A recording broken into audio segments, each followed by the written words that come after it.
We got this story from Post Millennial. Trump slams Biden and Kamala, says, quote, "We have no leadership," as Iran attacks Israel. Trump has issued a statement saying the world is on fire and spiraling out of control. We have no leadership, no one running the country. We have a non-existent president in Joe Biden and a completely absent vice president, Kamala Harris, who is too busy fundraising in San Francisco, a city which she and Gavin Newsom totally destroyed. He says Newscum. He spelled it out. And staging fake photo ops.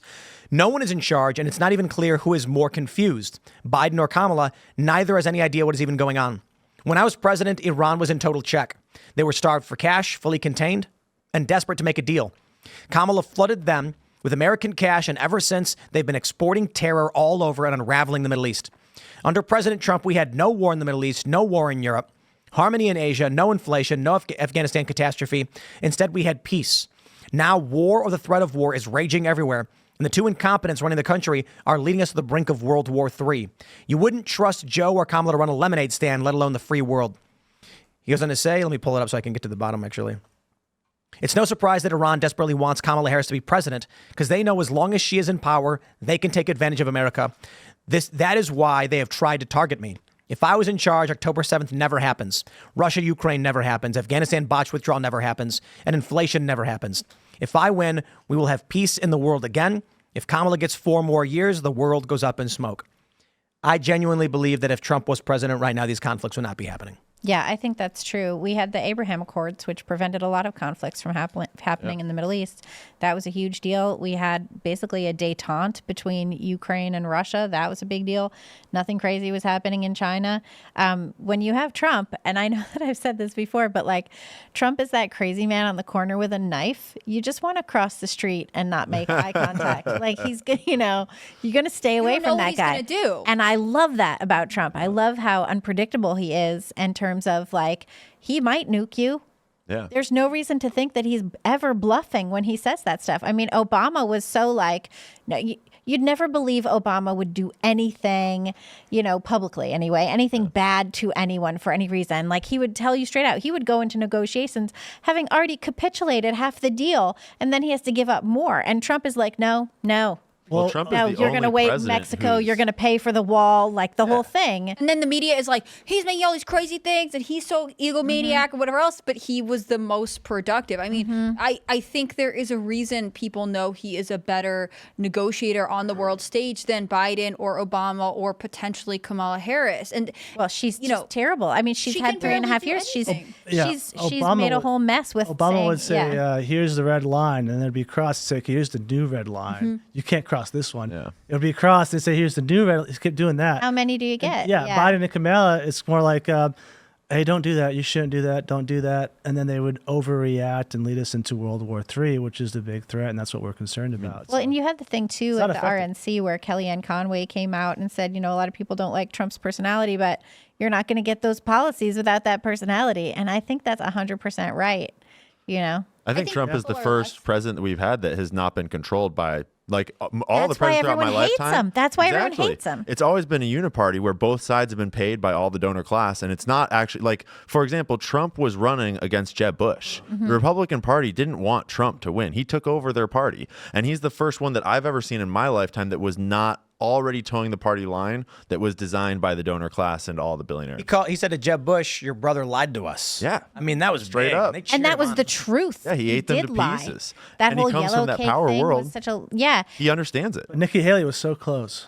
Right. But Nikki Haley is the uniparty choice, and the uniparty is 100%. also backing they Kamala would have Harris. loved Every to time have she her. says that Republicans are backing her, it's uniparty Republicans, who make you think of that old Simpsons thing. What is it like? Twirling towards freedom. Yep. Kang and Kang. That uniparty is the war machine. Kodos. It is Yes, the that's CIA. what it is. it's never a Republican that Republicans who are at all affiliated with Trump or America First movement are like, oh man, he endorsed Kamala Harris. I'm really rethinking my positions in life. It's always someone. Oh, Dick that is- Cheney. It's always someone from the very deep establishment, this really old guard that I think a lot of younger voters want to see gone. Like younger conservatives in America, Grassroots in general. right, are aware of this division in the party, and they know who they want. Even if Trump only serves, because he can only serve 4 more years, they will continue with this direction of the party. There's no turning it back to the way it was if you're actually honoring what the populist movement wants.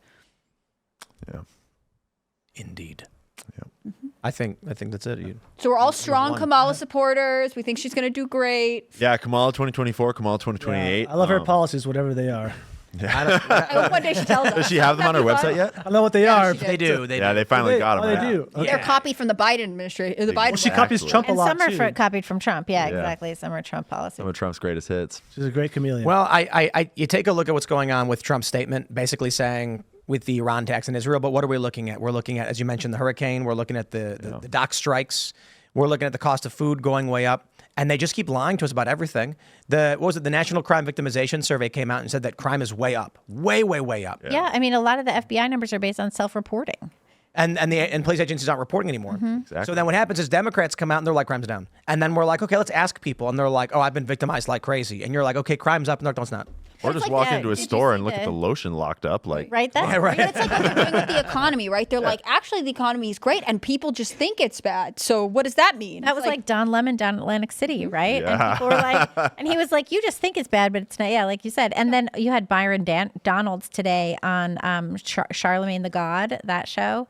And there was this great clip that was going around that Byron Donalds was talking about how Kamala Harris is responsible for the inflation. And someone was like, no, she isn't. And he's like, yes, she signed this act. I said in committee that this act would jack up inflation, and now it has. How can you tell me she's not responsible for that? She did both tie-breaking votes on the, what was it, the American Rescue Act, the American Rescue Plan, and the Inflation Reduction Act, which was a got it pulled blatant up. lie. Let's Yeah. play the clip. Oh, it's a great clip. We're not really thriving right now. This inflation, which by the way was brought to us by Kamala Harris, has really slowed down people from being able to excel. By Kamala? Yes. Vice president. Charlemagne. It's still the president. Charlemagne, listen, man. When Joe Biden wanted to do his American Rescue Plan, Kamala Harris was the tie-breaking vote in the United States Senate. She broke the tie that started this inflation that has hurt so many people in our country. Everybody listening to your show, it's not true?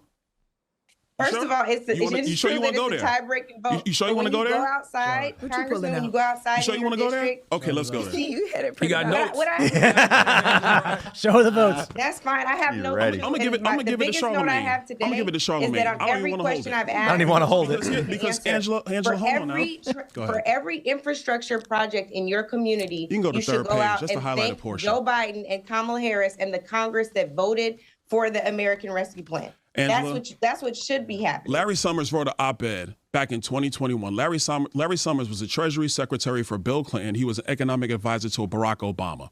He said that the American Rescue Plan that Joe Biden wanted, that Kamala Harris was the tie-breaking vote in the United States Senate, would create a massive inflation that we have not seen in a generation. Well, guess what? Larry Summers was correct. You know who also was correct, Angela? I was, because I was in the budget committee when they brought the bill. And I said in that committee, it's going to cause massive inflation. That's what happened. So the problem we have in our economy today is that prices have gone up massively. Wages adjusted for inflation is down. People's pocketbooks are hurting. Yo, Yeah, great Byron clip. Donalds is based. You know, his staffers were like, yes. I love Byron Donalds. He's got the paper. He pulls it out of his jacket and he's like, "Here we go. Here, I'm gonna give it to Charlemagne. I don't even want to hold it." Remember when Damn. Trump did Endorsed that by on the- Republicans for national renewal, by the way. Do you remember when Trump did that during the town hall? She kept interrupting him. She's like, okay, I'll bring up my notes for the tweets that got removed by Twitter. Like, it's so funny. But I mean, it is interesting because this person is saying like, well, because any infrastructure project, you have to thank this thing, which is a Democrat talking point. But he is actually going back and saying, here is a Democrat who advised other Democrats who said this was a bad idea. And what is the response to that? Yo, let me just say, when I see this, there's a comment right here. It says the entire comment section on the episode is filled with black people calling out the host's dishonesty and supporting Donalds. Guys like Byron are breaking the chokehold Democrats had on black media.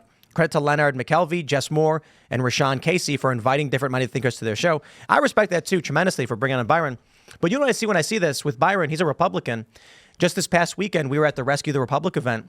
I'm standing in the tent, and I see some liberals come in. I see some conservatives come in. Brandon Strzok is there. Yeah. And I'm like, you got liberals in here with conservatives, and they're all laughing together and shaking hands. Yep. I'm like, there's a large portion of this country that is totally just brainwashed.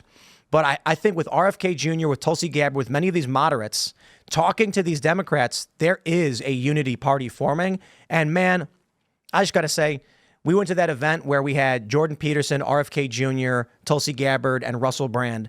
And I'm just sitting there thinking, Donald Trump's administration, surrounded by these people, that's going to be one heck of an administration. So I feel Yeah. good, man. Absolutely. Well, and it's people who are coming together based on shared values, not based on shared party and political affiliation. Yeah. So all of those people, what they're beholden to, what Tulsi Gabbard, RFK Jr., and Trump, what they're beholden to are the American people who value their rights above everything else. And that's what they're going to bring to the White House. And that's I think, why people would vote for them, you know? Yeah. It's worth mentioning, too, that when you have all those different people in those rooms, what I noticed first and foremost was that people didn't agree on everything at all, but it was fun to be around because suddenly we got back to that America where people are having conversation about what they think, and it's not about I hate you or it's emotional and it's like vitriolic. It was like spirited and fun and respectful, and like it people got over this like divisiveness that is in the media today. Just Some of it might be that there's a shared vision for the United States. Exactly. look at this photo. Yeah, hope. Yeah, that's This great. I remember when, That was such a great moment. Yep. but look at this. Trump is reaching out to RFK Jr. Yeah, Very well that said. is different. You can see that RFK Jr. is standing there, he's standing firm, and Trump is smiling and reaching out to him. And I remember when I saw this, it's like the withered husk of lost hope in my chest started to pulse back Yeah. into existence, like it had been nurtured a little bit. And with Tulsi Gabbard and RFK Jr. standing with Trump brings them in. My entire life, I have. This has always been like it's not possible. This could never happen, and now it's staring us in the face. I'm feeling like Trump's going to win. Oh, yeah. And when you look at Kamala going down to the border, the panic, when you look at the catastrophes we're dealing with now and the sentiment people have over the war, the conflict, the economy, Byron Donalds going on Breakfast Club. Yeah. Now, I am concerned about shadow campaigns. That's what they call it. But I believe on the merits, this unity party is winning. We just have to make sure that procedurally we carry the weight as well so they don't play any funny games. Yeah, I think if it's a fair and free election, then of course they're going to win. Absolutely. But the sentiment of the people uniting, even though they may have their differences, they can work together and they kind of agree on a lot of the base issues, is not just a Western thing, an American thing. I've been across the pond in Europe, and you have Swedes being told that the Swedish have no culture. Which is insane for us to think of, but Yeah. they're being told the similar things that we're being told. Americans have no culture, just give it up, accept mass migration. And so it's kind of this whole battle of the people versus the establishment all across the world. And people have told me in Europe, members of the European Parliament or members of Parliament in their respective countries saying we need Trump to win. If he doesn't win, then we're screwed because the establishment is going to take over here. And it's the same story. It's the same story. You see Zelensky's face when he was standing with Trump? Yeah. His face was stone. He looked like he's thinking like, I am so screwed. It's so different than when he stands next to Biden and looks like the Cheshire Cat, right? He like has You're right. I own this man. And then he's next to Trump like, oh no. Because you don't have anything on Trump. Like, Trump doesn't care what you have on him. He'll be like, what? Yeah. You want to get in line and sue me like the federal government? Like, by all means, What can you have do? fun with yourself. Speaking of people versus establishment, though, before we move off of this photo, it's important to point out that the fact that Tulsi and RFK are currently already selecting people for the Trump cabinet and all the different parts of that administration. They can't really talk about it too much, and we don't have like any certain confirmation, but I was specifically mingling within his campaign at that event and trying to ask about that because like, politically they can't quite come out. And I was like, you should come out and tell us all about it, because most people that are intelligent and want to support Trump look at his last presidency and say, yeah, but you kind of got handled, bro. And that's one of the biggest concerns about him. And he's actively doing something really meaningful about it. This is what I was saying to Ian when he was here, and he was like, after the debate with Trump and Kamala, he's like, all Trump did was yell and complain and defend himself and his ego, and all Kamala did was insult him. These people are terrible. And I just said, would you support RFK Jr.? Ian says yes. And I said, RFK Jr. says if Trump wins, he wins. And Ian was like, I know. And then I told him, and I say this to all of you guys and everybody else, tell your friends and family, look, maybe you don't like Trump. I respect it. You don't got to like the guy. But you can get Tulsi Gabbard and RFK Jr. in there too. And so maybe Trump's not your person, but he's got good people by him right now. We couldn't ask for more. The only thing I could ask for is if Ron and Rand Paul joined his administration. Yeah. I don't know if I think he has Elon Musk. Maybe Bobby will Musk appoint too. them. Yeah. Oh yeah, Elon Musk too. Coming in dude, and got the place. Well, Elon Musk is coming on, but Rand Paul still hasn't endorsed. And I was talking to the Libertarian Party members when we were at their convention. And I said, what would it take for you guys to say you're voting for Trump? And they were like, if Trump makes Rand Paul his VP pick, every libertarian votes for him. Just the whole Libertarian Party just votes for Trump at that point. Well, that would be the highest office attained by a libertarian, right? Yeah, for sure. I mean, he's a Republican, but he's a libertarian. You know? Yeah. A lot of Trump supporters like Rand Paul. It's not a big deal. I know. Yeah, we Not love against Rand Paul. Yeah. So I think he's definitely. You could make this better. Bring Rand Paul and Tulsi Gabbard, Rand Paul, Elon Musk, RFK Jr. Yep. Man, talk about like the Avengers of politics. That's an administration. It really does feel that way. Do you think Elon Musk will I'm actually excited, be man. in the administration, though, or is he going to be like an advisor? He's going to be Doge. Yeah, some I sort of swear advisor. that there was a Trump had said in an interview like Elon Musk has a lot going on. It's hard for me to think of Elon Musk being in the administration, also running SpaceX, also like Tesla and X and all this stuff, And also producing like 4 kids a year. yeah, I mean on average, if not more. If you As an advisor, I mean, he's one of the biggest companies in the world. He's involved in energy. So I'm sure constantly getting attacked. Trump by a would bunch want of his countries. opinion on when it comes to energy production. That's why it's hard for me seeing him. It's not like I really don't think he would be a cabinet member, but I think he and Trump obviously have a strong relationship, and he will probably be involved or influential in some capacity. Right. Because you're involved with the grassroots movement, I wanted to ask how you felt debates like this impact down ticket conversations as we get closer to the election. I mean, I think I've talked to a lot of the local party folks. They're not very excited for this debate. I mean, I think it's kind of a waste of time in a sense, in that Trump, it's really about Trump and Kamala, of course. But obviously, after hearing the recent news with Walz having panic attacks and being nervous about this, that's kind of a red pill, I think, or a white pill. I think that actually does excite people, and we want to see what happens with it. I think if Walz really bombs this debate, maybe that could actually give a good boost to the America First folks. So in that sense, I think they're excited, but otherwise it wasn't really that exciting of an event. People were saying, I don't know if I even want to watch it. Thanks for checking out this clip from Timcast IRL. Make sure to watch the show live Monday through Friday at 8 p.m. Subscribe to this channel, and we will see you all there.